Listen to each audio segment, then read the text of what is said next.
নমস্কার বন্ধুরা, মনু ব্লগস থেকে তোমাদের স্বাগত। আজকে আমি দেখাবো পটল, দুধ পটল। এবার পটলটাকে আমি কেটেছি, তোমাদের আমি দেখাচ্ছি। পটলটার মধ্যে দেবে নারকোল, একটু যেরকম মিক্সচারে হোক বা সিলে হোক বেটে দুধটা বার করে নেবে। আর সর্ষের সঙ্গে তুমি 2-3 কোয়া রসুন বেটে নেবে। বেটে ওটাকে তুমি ছেঁকেও নিতে পারো, কারণ আমি তো আবার ওই সর্ষের যেই ছিকলাটা খোসাটা ওটা আমি তরকারির মধ্যে আমি দেই না, ওটাকে আমি ছেঁকে ওটাকে ফেলে দিই। আর একটু পেঁয়াজ বেটে নেবে, রসুন আর তোমার পেঁয়াজটা আলাদা করেই বাটবে, আর সর্ষে আর রসুন এটা একসঙ্গেই বাটলে হবে। তো চলো আমি দেখাচ্ছি তোমাদের কি করে আমি পটলটা আমি কেটেছি। দেখো, পটলটা আমি এইভাবে কেটেছি, পুরো খোসাটাকে ছাড়িয়ে নিয়েছি। আর এই যে গায়ে দেখতে পাচ্ছ এই যে কাটা কাটা দাগ, হ্যাঁ, আমি এরকম একটা ডিজাইন করে 2 সাইড কেটে নিয়েছি। এইভাবে তোমরাও কাটতে পারো, হ্যাঁ। আর এটা কেটে নিলেই আরও সুস্বাদু বেশি হয়, কারণ এর মধ্যে যেই রসটা, যেই মালাইটা আমি দেব, এটা পুরো মানে এর পটলটার মধ্যে ঢুকে যাবে। আর নাহলে এর ভেতরটা কী হবে বলো তো, সিদ্ধ হয়ে যাবে ঠিকই, কিন্তু এর মধ্যে সেই কোনো রসকস এর মধ্যে ঢুকবে না। তো চলো, হ্যাঁ, আমি পুরো বাংলায় তোমাদের সঙ্গে কথা বলছি, যার জন্য আমার স্টাইলে আমি কথা বলছি, তোমাদের বোঝানোর জন্য, তোমাদের ভালো লাগার জন্য। তো চলো, আমি পটলটাকে একটু হালকা ভেজে নেব। হ্যাঁ বন্ধুরা, দেখো, আমি পটলগুলো এইভাবে ডিজাইন করে একটু কেটেছি, দিয়ে ভাজা করে নিয়েছি।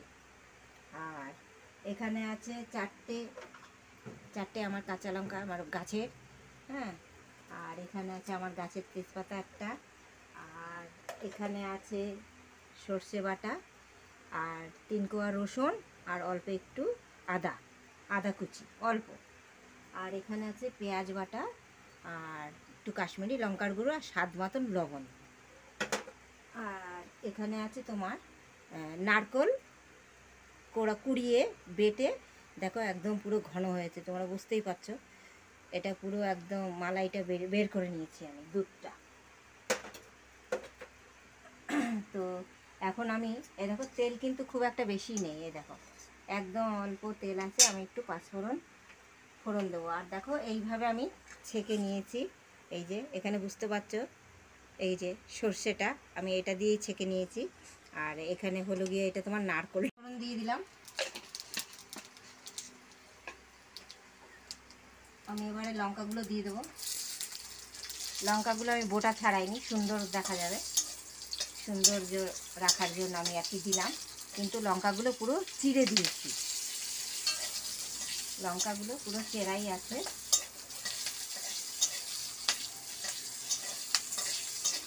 পটলটা ভাজা হয়েছে তো, যার জন্য আবার কড়াইটা একটু লাল হয়ে গেল।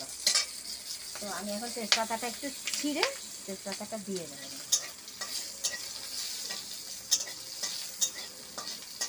আমি এখন দিয়ে দেবো পেঁয়াজ বাটাটা।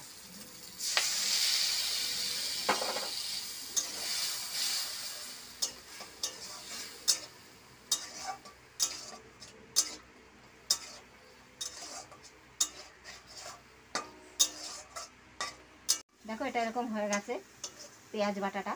এবার আমি দিয়ে দিচ্ছি সর্ষে, আর একটুখানি বললাম যা 3 কোয়া রসুন আছে এর মধ্যে, আর তোমার আদা আছে অল্প একটু। এবারে এটা বেশিক্ষণ আমি করবো না, নাড়াচাড়া দেবো না, কারণ সর্ষে বেশি কষাতে নেই।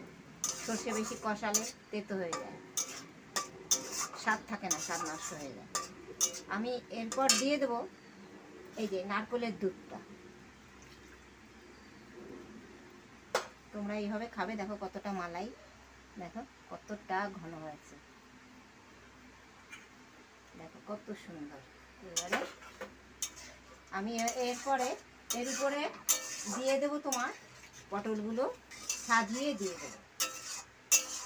তারপরে নামানোর আগে একটুখানি ঘি দিয়ে দেবো। এখন আমি এটা সাজিয়ে দিয়ে দেবো। এটা কিন্তু আবার ভাজাই আছে, আমি এটা সাজিয়ে দিই।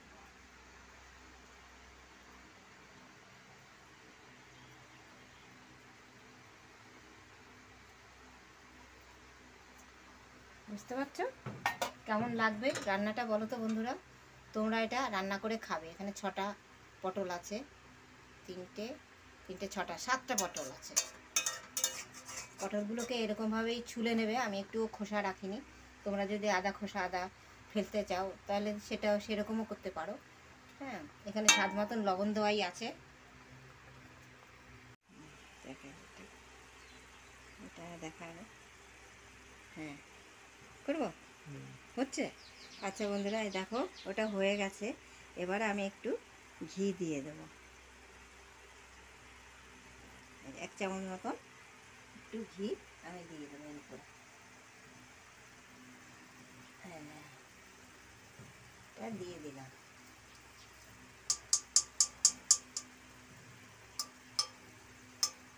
জমে গেছে তো, ফ্রিজে ছিল, জমে গেছে। এবারে এটা হ্যাঁ, এবার চারিদিক থেকে এটা নিজেই গলে লেগে যাবে। তো বন্ধুরা, তোমরা এরকম করে রান্না করে খেও, খুব সুন্দর। যদি কিছু না হয় এই একটা তরকারি দিয়েই সুন্দর মানে খাওয়া যাবে। এটা হলো মালাই পটল। তা এখন চলো, এটা এখন হয়ে গেছে, এখন খাওয়া শুরু করা যাক।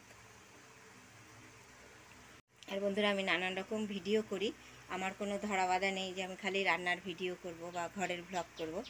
তো আমি সব কিছুই তোমাদের সামনে আমি তুলে ধরবো, যেটুকু আমার মানে সম্ভব হয়। তোমরা একটু আমার ভিডিওগুলো শেয়ার করে দেখো। বাই।